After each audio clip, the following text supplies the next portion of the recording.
Let's get into it. What's going on? Coach Colin here. This is episode 577 of the Soul Not For Sale podcast. And in this clip, I have Joe Rogan and Bill Maher. And I've made a few videos of Bill Maher. And I'm kind of poking at his stances, you know?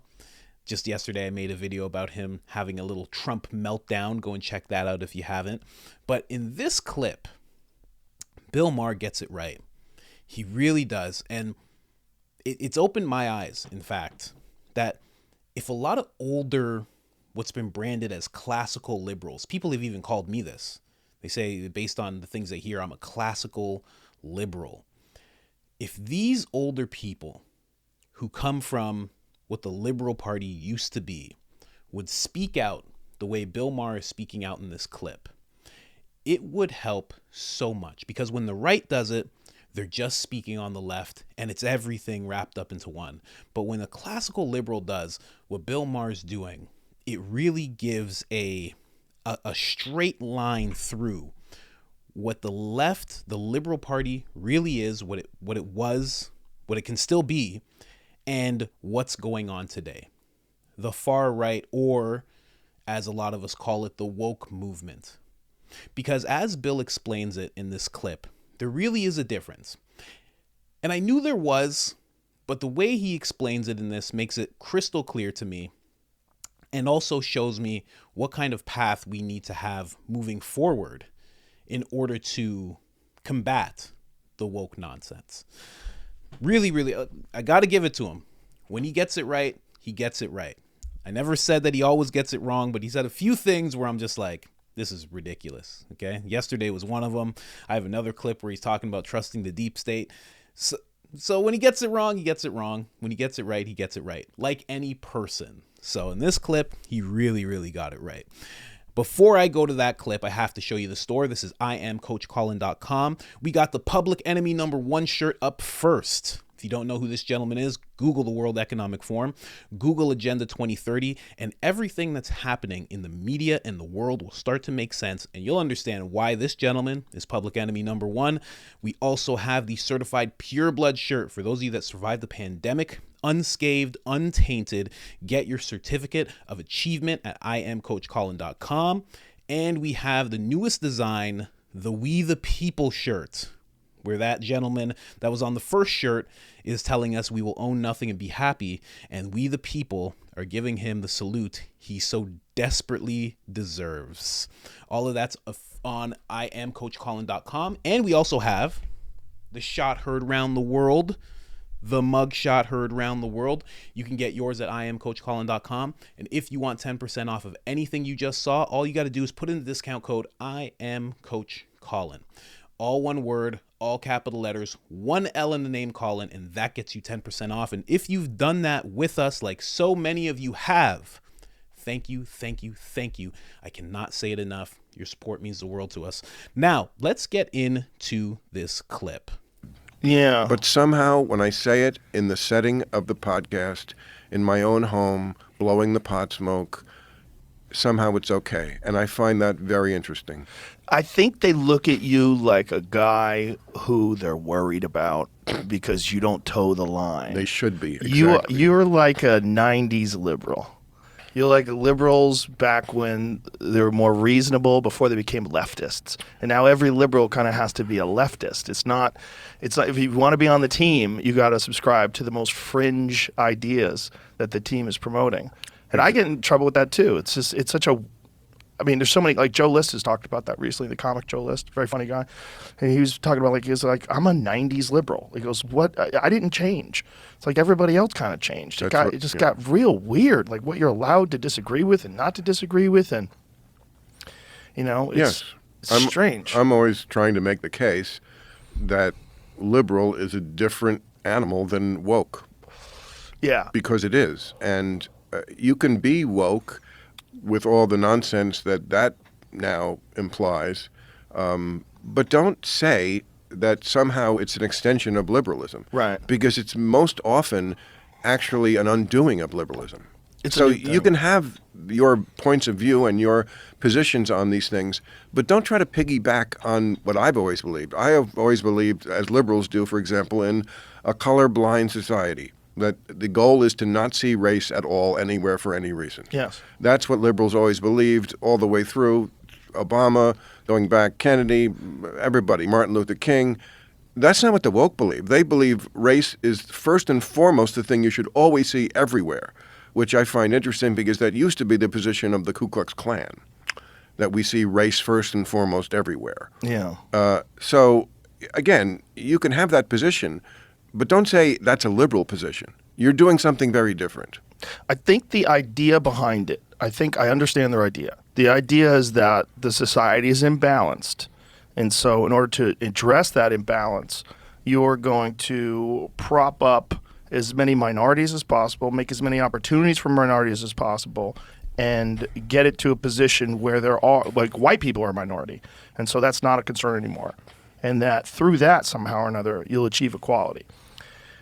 I think the way to achieve equality is your way. I think the colorblind way is the way to really, truly achieve equality and to truly judge people just on their merits, but also recognize that if we don't address the problems in this country as far as like how disenfranchised some people are and how horrible some communities are that people grow up in and people find themselves stuck in with no recourse, no way out, no role models, no nothing, no financial opportunities. That's what our real problem is in this country, more than it is race. It's extreme poverty and extreme crime, and that these things don't get addressed over and over and over again. And in fact, a lot of the policies that you see coming from places like San Francisco and Portland, and they just exacerbate it. You're just seeing stores close because, like, okay, you can't just steal. You can't just have everybody just walk into Walmart and steal. I was watching a video where they were showing a Walgreens, and they had everything chained up. Oh, yeah. Chains. Even minor little things. Yeah, little things. Like frozen food dinners. Yeah, they had the frozen food section chained off. Real quick, I'm actually going to show you an example of what they're talking about because it is crazy. If you live in a place like this, I'm very sorry. This is wild. Watch this. It didn't take long. Within the first hour of being at Walgreens on Geary Boulevard and 17th Avenue in San Francisco, we witnessed multiple shoplifters. One of them even took the time to explain why he simply didn't pay. San Francisco, bro. Off camera, a Walgreens employee told me they're hit anywhere between 15 to 20 times a day. Out of frustration, a week and a half ago, they decided to chain up their freezer section. This is one of the hardest hit areas in their store. Now, when you want something, you have to press this button. A message goes off on the overhead speaker, and an employee comes to unlock the freezer. According to the employee we spoke to, company policy says they can't challenge shoplifters, but this customer has. Sometimes I've stopped people myself, and it just frustrates me so much to see the neighborhood fall apart and to have to ask somebody to, unlock things. Almost every aisle has products locked behind plastic cases. We asked what the brown marks were. Turns out shoplifters have tried to burn the cases. This vendor saw 4 shoplifters in the couple of hours he was working at the store today. They just help themselves. It's a common thing. The problem is they're not punished. SFPD's Sergeant Maher was on foot patrol outside the store. It's getting worse, because more and more people are coming into the west side of the city on the 38 bus line. They're getting off and they're basically stealing out of this store. He did not want his face on camera, but said he detained 8 people shoplifting yesterday. People were entering the store and taking products, so outside, if they cross the threshold, they can be put under arrest. The 8 people that I took on yesterday, 7 of them returned the items. Well, basically all 8 returned the items. With one, there was a problem with one of them. So, did you arrest anybody? No, because the store didn't wish to put citizens arrest on. All they wanted to do was get their product back. But Walgreens is not the only store that's been victimized by crime here. Across from it is this cigarette shop. They were burglarized a month ago. The owner said he lost over $100,000 in merchandise and cash. Well, I hope somebody pay attention, to stop this. We can't afford it, that's a small business. We can't afford it, like $100,000. Somebody came and take here, nobody do anything about it. That's really hard for us. And 2 days before that breaking, this coffee shop across the street was also hit. The city, mayor, or anybody, they don't do anything. Nobody pay attention, nobody do anything. I don't know why. What we do, we have no choice. very left-leaning city. But again, it's not quite the old school leftists. It's kind of the people who are trying to espouse this woke ideology. And some have even referred to what's going on as justice shopping, because they deserve it, because they've been disenfranchised and they're systematically oppressed. So it's okay that they do this type of thing. It's wild nonsense. Let's get back into the Rogan clip. Just wanted to give you guys some context on that. No, again, that's not liberalism. Was never shoplifting is progressive, Right. Yeah. and we weren't interested in legalizing shoplifting, or as I guess we should call it, justice shopping. But in Minnesota, for example, I think it was Minneapolis, after the George Floyd murder and the riots, I think there was a movement to disband a lot of the police, and they did. I think a lot of the police were let go, or somehow the police force was a lesser force than it was. And what happened was, of course, crime went up in certain areas, and a lot of the officers who had been fired or let go or quit, or for whatever reason they weren't on the force anymore, they were hired as private security. By who? The rich people who could afford to do it. So their neighborhood stayed safe. So that wasn't exactly, I thought, a victory for liberalism. This episode is brought to you. This episode. No, it's the opposite. Yeah. It's unfortunate. Austin defunded the police and then refunded it. And refunded it by far more than they defunded it. Because they just course corrected. They went, okay, this is not working. We have to do something to fix it, which makes me very happy. Because I was really shocked that they wanted to do that. Because there's a lot of crime. And where my club is on 6th Street, that's a wild place. 6th Street gets wild. And there's a lot of crime there. And there's a good police presence there. And we have a lot of police at the club. We hire off-duty cops to work the club. And a lot of security. We want to make it as safe as possible. But the streets in the city, like, from pandemic on, it's not good. It's sketchy. And I'm glad they recognized it and did something. Well, because so many places just aren't course correcting. Chicago. Man. But you see what I mean with this clip? I think, Bill Maher, really on point here. And again, going back to what I said, if these old school liberals could be the ones to call out this woke nonsense more often and do it in the tens of thousands, then when we see these people, these woke people with all their wild ideologies that are basically at the core socialists and communists, then we can have more unity, because then the left, the classical liberals, the left, what liberals really are, and the right could come together and say we all denounce what's going on with these people. And then once that happens, there could be some real change. There can be some actual footing against, taking down what they've tried to put up. And then eventually people like the president, because even Bill Maher talks about this, Biden he won't denounce any of the woke behaviors. He won't denounce any of it. Why? Because he's a Democrat. And as long as we think all of that is left, then he won't. But if the liberals really started speaking out against what's going on there, he would have to denounce them.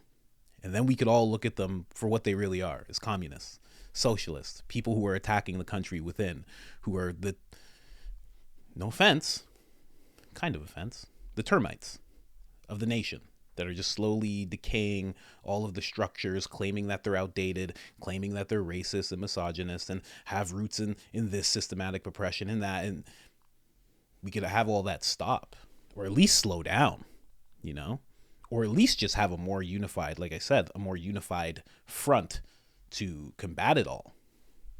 That would be great. But that's really opened my eyes, because a lot of times I've seen in the comments, because if you know me, I'm in the comments sometimes. We're going back and forth, whether for good or for bad. And some people will be like, that's like, I'll be talking about like woke culture, and they'll be like, that's not liberalism, or that's not left. That's not what the party really is. And I'll always come back like, yes, it is. Yes, that's clearly what they identify as. Yes, it is. But I'm wrong in that sense, because the classic liberals, don't identify with all that nonsense either. If they could just voice that more with more power and more numbers, there could be real change. Real change. I got to give it to Bill Maher, you know? Obviously, he must have learned something from the 95 years he's been on this earth, right? Kidding. He's not 95. He's like 60-something. But very, very wise words. Very wise words from that gentleman there. The next episode I do about him won't be as kind. Actually, no, there will be one, because he has another great point that he makes in this podcast that I would love to touch on in regards to the black community. And then from there, we're gonna go back to our regular scheduled programming. I trust the deep state. I can't get over that statement. I trust the deep state. He's yelling it with such conviction. It's amazing. But tell me what you think about that. What do you guys think about that? I know that there's some people in the comments who have been trying to call that out when I talk about woke culture and them being leftist. And yeah, tell me what you think. What do you think about that? And what do you think about the way I brought up the left and the right could actually come together? Because it seems like a classical liberal, because people are telling me I'm a classical liberal, right? And I'm thinking the way that I feel and the way that I'm going about things is like putting me on the right. But if in reality, the right and the left have so many shared qualities, we'll call it classic left, and the right of today have so many shared qualities, why not come together? And obviously that's a big ask. I mean, that's not going to happen over this video or over Bill Maher stating this stuff, but it seems like it should happen if we're all against what these woke people are doing and all the nonsense that they're pulling off. But let me know in the comments what you think. If you haven't liked the video already, like the video. I know you've been seeing it up here. I know it's just right down there. Hit that like button. Hit that subscribe button if you haven't already, because we're making 1 to 3 videos a day. And I don't know anyone else that's doing that. All right? Other than that, I am out.